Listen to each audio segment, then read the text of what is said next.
Okay जी, welcome back once again. घर की बात सुंदर जमील के साथ देख रहे हैं। 05192574448 is the number. Devrani Jethani के ताल्लुकात के हवाले से हम ये बात करें और आदमी किस तरीके से एक हेल्दी इन्वायरमेंट को प्रमोट कर सकता है, उस हवाले से हम बात करें।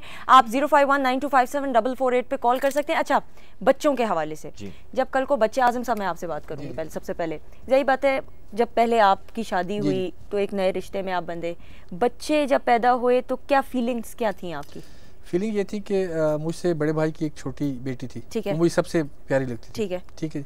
उसके बाद अल्लाह ने मुझे बेटी दी, ठीक है, तो ज़ाहिर है वो मोहब्बत तकसीम होना शुरू हो गई थोड़ी, ठीक है। अब जो रियलिटी है वो ये है कि मैं शायद उसको इतना प्यार नहीं दे पाता अपनी भतीजी को जितना कि अपनी बेटी को देता हूँ। और मुझे मेरी मिसेज भी सम टाइम कहती हैं कि आप पहले उसको बहुत उठाते थे, बहुत प्यार करते थे, तो अब आप उसको उसी जितना प्यार करें। एक दफ़ा मुझे मेरी वालिदा ने भी ये बात समझाई, तो पता नहीं ये क्या चीज़ है, फितरी चीज़ है कि इंसान अपनी औलाद की तरफ ज़्यादा गिरता है और जो दीगर रिश्ते हैं उनसे कटता जाता है। अच्छा, कभी इस तरह हुआ जॉइंट फैमिली सिस्टम में, आपकी एक बेटी है माशाल्लाह से? दो बेटियां। कभी ऐसा लगा हो, बाप बेटी का बड़ा खूबसूरत रिश्ता होता है, बड़ा बड़ा दिल के करीब होता है बाप बेटी के, मुझे बताएं कभी इस तरह हुआ कि आपको लगा हो कि आपकी बेटी के साथ ज्यादती आपकी कोई भतीजी कर रही है या भतीजा कर रहा हो और शायद उस वक्त आप ना रिस्पॉन्ड कर सके हो, लेकिन बाद में दिल दुखा हो यार कि ये नहीं होना चाहिए था? ऐसे होता है कि एक दफ़ा मुझे मेरी बेटी ने बताया कि जी मेरी जब जो भतीजी है उसका नाम है रोमान, कि अब्बू मुझे रोमान ने मारा, तो मैंने जब उसे दोबारा मारा तो सारे लोग मुझे मारने लग गए। उस वक्त मुझे थोड़ा सा वो दुख हुआ कि ये मेरी बेटी को क्यों, मतलब है मतलब ये इक्वल होना चाहिए, इक्वलिटी होनी चाहिए थी कि दोनों को समझा दिया था। तो ये थोड़ी सी फिर थोड़ी यहाँ से दरारें पड़ती हैं। तो आपने बात नहीं की उस बारे में कि यार मेरी बेटी को क्यों इस तरह? नहीं, मैंने इसलिए बात नहीं की क्योंकि हमारा एक जॉइंट फैमिली सिस्टम है, तो मैंने कहा चलो ठीक है, किसी ने डांट दिया होगा तो बच्चों को सारे डांट देते हैं, बच्चों के थोड़े बहुत झगड़े हो जाते हैं, और अगर बड़ों तक बात जाती है तो बच्चों के दिल में तो बुराई आ जाती है, दुख होता है हमारे बच्चों के साथ ऐसा किया। लेकिन अगर हम ये छोड़ दें, बच्चे तो 5 मिनट के बाद फिर मिक्सअप हो जाते हैं। लेकिन जो बड़े हैं, जैसे हम दोनों बहनें हैं या हम कोई देवरानी जेठानी है, हम लोग आपस में लड़ने लग जाते हैं कि जी तुम्हारे बच्चे ने इसको मार दिया, तुम्हारे बच्चे ने उसको मारा, इसने क्यों मारा? लेकिन बच्चे वैसे ही नाराज हो जाएंगे, हम तो उस वक्त नाराज हो जाएंगे, हमारी हो सकता है लड़ाई काफी लंबी चली जाए, लेकिन बच्चे तो इधर लड़ते हैं इधर 5 मिनट के बाद। लेकिन अक्सर ऐसा होता है, कहते हैं कि जी औरतें शह देती हैं और कि मतलब एक इतनी सी बात होगी, राई का पहाड़ बना देंगे, जिस तरह ये बात हुई लड़ाई के ऊपर, तो कि जी मतलब कि अब चच्ची खड़ी हुई थी, चच्ची ने अपनी बेटी या बेटे को नहीं समझाया। नहीं, ऐसे होता है, लेकिन अगर उसको हम दरगुजर कर दें, उसको अगर हम ये कह दें कि देखो ये तुम्हारी ताई है, कोई बात नहीं, अगर मारा है तो कोई बात नहीं, चच्ची है तो गलती होगी बेटे, कोई बात नहीं। बच्चों के झगड़ों में तो वो झगड़ा खत्म हो जाता है। एक और एक डिफरेंट डायरेक्शन में चीज देखी, अभी कल परसों की बात है, मोहल्ले में गली में बच्चे खेल रहे होते हैं, आपस में लड़ाई झगड़ा भी हो जाते हैं, तो एक बच्चा दूसरे बच्चे से लड़ा। अब जब वो आपस में लड़े उसके बाद उसने एक बच्चे ने क्या किया, जिससे उसकी लड़ाई हुई थी, वो भागा, उसने पत्थर उठाया और जाके उसकी गाड़ी पे स्क्रैच डाल दिया। ठीक है। तो उसने पूछा तुमने ये क्यों किया? तो उसने जी लड़ाई तो मेरे साथ हुई थी, तो गाड़ी पे क्यों निशान डाला? कि तुम्हारा नुकसान करने के लिए। अब बात वहां से क्या शुरू हुई, वहां से उसके पेरेंट्स आ गए, उनके दूसरे पेरेंट्स आ गए कि जी आपके बच्चे ने हमारी गाड़ी में, अब वो ये बात भूल ही गया कि बच्चों ने लड़ाई थी। तो मैंने कहा कि भाई शुक्र अदा करो कि वो पत्थर उसने बच्चे के सर पे नहीं मारा, कम से कम उसका सर बच गया। आप ये लाइनें पढ़ी ठीक हो जाएंगी, but believe me they start fighting like anything. तो ये बहुत डिफरेंट हमारे बच्चों की बिहेवियर्स चेंज हो गए हैं। हमारे मिलने वाले हैं, एक ही घर था उनका, इकट्ठे रहते थे, कल अल्लाह ना करे हमारे भी ऐसे हालात हो जाए, बहरहाल ये एक ही घर में रहते थे।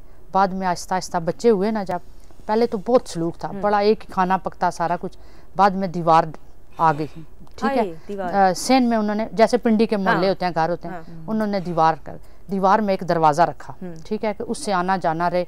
अब बच्चों में जब ज़्यादा लड़ाइयाँ हुई ना, अक्सर हम कभी एक दफ़ा जाते हैं तो वो दरवाज़ा लॉक होता है, मैं पूछती हूँ भाई ये साथ वाले, हमारा उनसे कोई नहीं आना जाना, फिर वो अपनी सुनाएंगे ये हुआ वो हुआ।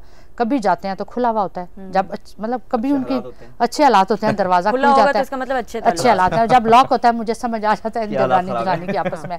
तो बच्चे जब हो जाते हैं ना, हालांकि शुरू में उन्होंने बड़ा अच्छा टाइम गुजारा, देवरानी जेठानी ने इकट्ठे उन्होंने आना जाना, एक सेन था खुला और फंक्शन इकट्ठे। अब आप सोचो उन्होंने दीवार बना दी और अब वो अलग-अलग और बच्चों के इशू पे होती हैं लड़ाइयाँ, इसी बात पे होती हैं। उसने उसको मार दिया, उसका खिलौना ले लिया, या कोई भी बात होती है, फिर वो ना भाई भी ज़ाहिर दिल में ले आते हैं।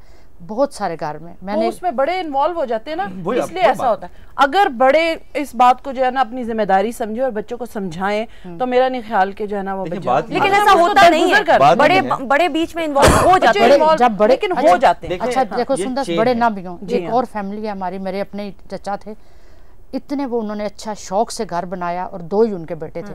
उन्होंने ऐसा बनाया कि मेरे दोनों बेटे ज़िंदगी में अलहदा ना हो, बड़ा पोर्शन ऊपर भी नीचे भी, और हर चीज़ अलहदा, मीटर बिल ये वो सब कुछ अलहदा कर दिया। अब जो दोनों बहू हैं ना वो भी रिश्तेदार हैं आपस में, बहनें तो नहीं है लेकिन जब तक माँ बाप जिंदा थे वो रहे उस घर में, और फिर उन्होंने वो औने पौने घर बेचा, और एक ने किसी और इलाके में घर लिया और एक ने पिंडी से दूर घर लिया, इसलिए कि उन दोनों आप देवरानी जेठानी की नहीं बन सकी। और किस तरह जबकि उनका कोई मसला नहीं था, कोई बिल का इशू नहीं कि तुम नाराज ज्यादा हो गया हमारा, हर चीज उनकी अलग थी। क्यों नहीं बनती थी? लड़ाई आपस में वैसे ही नहीं बनती थी, एक ऊपर होती थी एक नीचे, सीढ़ियां जॉइंट, बर्दाश्त ही नहीं, वजूद ही नहीं बर्दाश्त। एक औरत दूसरी औरत को किसी भी रिश्ते में बर्दाश्त नहीं कर सकती। फिर उन्होंने ये भी सोचा कि भाई ऊपर वाला पोर्शन है ना तो सीढ़ियां बाहर से निकाल ली, कि वो सीढ़ियां भी नहीं इस्तेमाल होती। इसके बावजूद वो साइड वो से ग्रिल सी बनी होती, देवरानी को जेठानी नजर आ रही होती थी, उसके रिश्तेदार आ रहे हैं, देख भी नहीं सकते, देख भी नहीं सकते कि उसकी माँ आई। और मेन पता है कौन थी? दोनों की माँ ने उनको अलहदा करवाया, एक्सपोजर। दोनों की माँ ने। बात आपकी माँ को सेट करना, सास तो चले गए ना, जब तक वो थे जुड़े रहे। अच्छा, एक कॉलर है हबीब साहब फ्रॉम रहीम यार खान, फिर इस बात को कंटिन्यू करेंगे। अस्सलाम वालेकुम जी, हबीब साहब क्या कहेंगे? कहना मैं ये चाहता हूँ कि ये जो आपने सुबह का टॉपिक छेड़ा हुआ है देवरानी का देर का, ये देवरानी का देर का, ये जो है आपने भी शादीशुदा की होगी, आपको भी इन मसाइल का पता होगा वैसे मोटा मोटा। नहीं पता नहीं है। ये बताना चाहता हूँ कि टेंशन बनती कैसे है। सही, जब बंदा एक बड़ा होता है ना। टीवी की वॉल्यूम कम कर दें प्लीज। हाँ समझ गए आप जी, टीवी की वॉल्यूम कम कर दें। जो बड़ा बंदा होता है ना, टीवी का तो वॉल्यूम बंद किया हुआ है, नहीं किया वॉल्यूम कम कर, वो क्या कर। हेलो, जो डांट रहे हैं। जी जी, आवाज आ रही है। टेंशन कैसे पैदा होती है? हेलो, अच्छा लाइन ड्रॉप हो गई, सॉरी। बेगम को डांटना शुरू हो गए थे, बेगम ने मेरे ख्याल में फोन ड्रॉप करवा दिया। दोबारा से कॉल करें, मैं जानना चाहती हूँ, वाकई में मैंने नहीं एक्सपीरियंस किया हुआ, इसलिए मैं जानना चाह रही हूँ कि आखिर होता क्या है लड़ाइयाँ मोटी मोटी। अच्छा जी, इनकी बात को आप कुछ कहना चाह रही थी साइमा? मैं ये कहना चाह रही थी कि अगर हम अपनी बच्चियों की तरबियत के ऊपर तवज्जो दें शुरू दिन से ही, छोटे होने से ही, तो ये मसले मसाइल जो हैं वो पैदा डिस्कस करें ना कि ये रिश्ता है, इसकी ये रिस्पेक्ट है, तो आगे जब वो दूसरे घर में जाएंगी, चाहे जेठानी बने चाहे देवरानी बने, और बच्चों तो वो खराबी नहीं पैदा होगी। गलती पे सॉरी करना चाहिए। अच्छा, जेलसी की बात हो रही है, कल को चलें आपके बच्चे जवान होंगे इंशाल्लाह ताला, उनकी किस्मत अच्छी करे, तमाम आपकी देवरानी जेठानियों के। फिर एक बात आ जाती है कि जी फलां भाई की बेटी की बड़े घर में शादी हुई, उसको तो देखो उसके ससुराल वालों ने इस तरह वेलकम किया, इतने ठीक है, लेकिन होता है कि टोकरे इतने आए उसके साथ, यार हमारा भी फिर उनकी घर में रिश्ता बेटी का करना है या बेटे का, तो नेचुरल है। क्या ऐसा होता है? मैं जानना चाहती हूँ, मैं सही कह रही हूँ कि नहीं? बिल्कुल ऐसा होता है। अच्छा, आपने देखा है ज़ाहिदा जी? ये तो मैं कहती हूँ ना मुकद्दर की बात होती है। मैं मसलन बात करूँ कि मेरी अगर दोनों बहू घर में है, एक जरा बहुत बड़े घर की है और एक हमारी तरह नॉर्मल मतलब में, तो अब लेकिन हमने कोई उनमें फ़र्क नहीं रखा हुआ, क्योंकि एक घर का माहौल बनाया हुआ है। जिनका मैं आपको बता रही हूँ ना कि जिनके घर में लदगी हुई और दीवार भी हुई, फिर भी उन्होंने घर बेच दिया, इसलिए कि दोनों की माएँ बहुत ज़्यादा इन्वॉल्व थी। मेरा जहाँ तक अंदाज़ा है सुंदस के जिस बच्ची को आप ब्याह के लाते हो ना, अगर उसकी माँ अच्छी है ना तो बल्कि बेटी को बसाती वो है। अगर मेरी जो बड़ी बहू है ना, उसकी माँ ने उसे कहा कि तुम हमारी इकलौती बेटी हो, 4 भाइयों की अकेली बहन है, उन्होंने कहा तुम हमारी इकलौती बेटी हो लेकिन अब तुम्हारे माँ बापू हैं, उनको माँ बाप समझना। उसके डैडी ने भी उसे ये कहा और उसकी अम्मी ने भी कहा, और कभी इन्वॉल्व नहीं हुई कि तुमने क्या पहना है, दूसरी ने क्या खा लिया है, दूसरी कोई नहीं, इसी तरह दूसरी क्या है। मैं समझती हूँ कि जिस घर में लड़की की माँ इन्वॉल्व होती है ना, और रोज फोन करेंगी सुबह उठते ही, क्या हुआ है आपके घर में, क्या हो रहा है, वो पूरी स्टोरी। हमारे एक जानने वाले हैं, उसकी मदर का ये हाल है कि वो उसको कहती हैं जी कि अच्छा उसने ये किया ना, तुम उससे ज्यादा करो, तुम अपने हस्बैंड को कहो कि जी वो मेरी देवरानी ऐसे कर रही है। बड़ा प्यारा पॉइंट है। तो जिस घर में ऐसा काम और अपने खामन को हस्बैंड को यहाँ बेसिकली जो है ना वो जहेज का भी बड़ा प्रॉब्लम होता है। अच्छा, इस पे बात करते हैं। समरीन है, काफी देर से वेट करिए हैं। अस्सलाम वालेकुम जी, समरीन बात कर रही है लाहौर से? जी मैं समरीन बात कर रही हूँ लाहौर से। जी, क्या कहोगी? मुझे आपका ये आज का टॉपिक था देवरानी जेठानी और ससुराल वालों से। मेरी शादी को 6 साल हो गए थे, ठीक है, मेरे घर बेबी नहीं था, और मुझे मेरी देवरानी ने अपना फर्स्ट बेबी दिया। वाह माशाल्लाह। और हम दोनों घर में इस तरह हैं जैसे दोनों बहनें होती हैं। वाह ब्यूटीफुल। उसको कोई टेंशन है, मुझे अल्लाह का शुक्र है मेरे हस्बैंड की तरफ से भी कभी कोई टेंशन नहीं हुई। ठीक है। उसको कभी होती है वो आके अपनी सारी बातें मेरे से कर लेती है। ठीक है। और बकायदा हम दोनों मियाँ बीवी उसका साथ भी देते हैं। ठीक है। बेबी देने से पहले भी। अच्छा। हमें अब कोई, मैं जहाँ रहती हूँ वहाँ पूरी ज्वाइंट फैमिली है, इनके चचा ताया सब हम एक साथ रहते हैं सब लोग। हाँ। और बहुत सारी बातें होती हैं कि इसने ऐसे कर दिया, तुम्हारी सास ऐसे कह गई, नंद ऐसे कह गई। हाँ।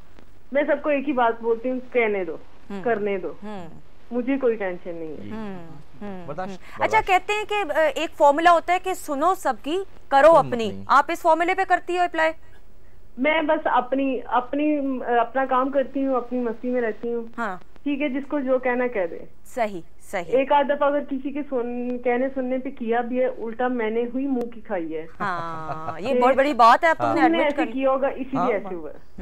सही सही। इसका मतलब है देवरानी जेठानी अच्छे तरीके से रह सकती हैं, बहुत अच्छे तरीके से रह सकती हैं, बस थोड़ा सा कॉम्प्रोमाइज करना पड़ता है। हाँ, सही। बाकी सब कुछ ठीक है। ठीक है, थैंक यू सो मच। बस थोड़ा सा कॉम्प्रोमाइज करना होता है, किसमें इतना जर्फ है कि कॉम्प्रोमाइज करे। इस पे बात करेंगे, ब्रेक ले लेते हैं। एक ब्रेक। अब आप बोलना शुरू हो गई हैं, ब्रेक ले लेते हैं, ब्रेक के बाद वापस आते हैं। हम एडमिट नहीं करते, अपनी गलतियों को एडमिट नहीं करते। हाँ, सॉरी बात। ब्रेक लेते हैं, ब्रेक ले रहे हैं, बोलना शुरू हो गए, ब्रेक के बाद।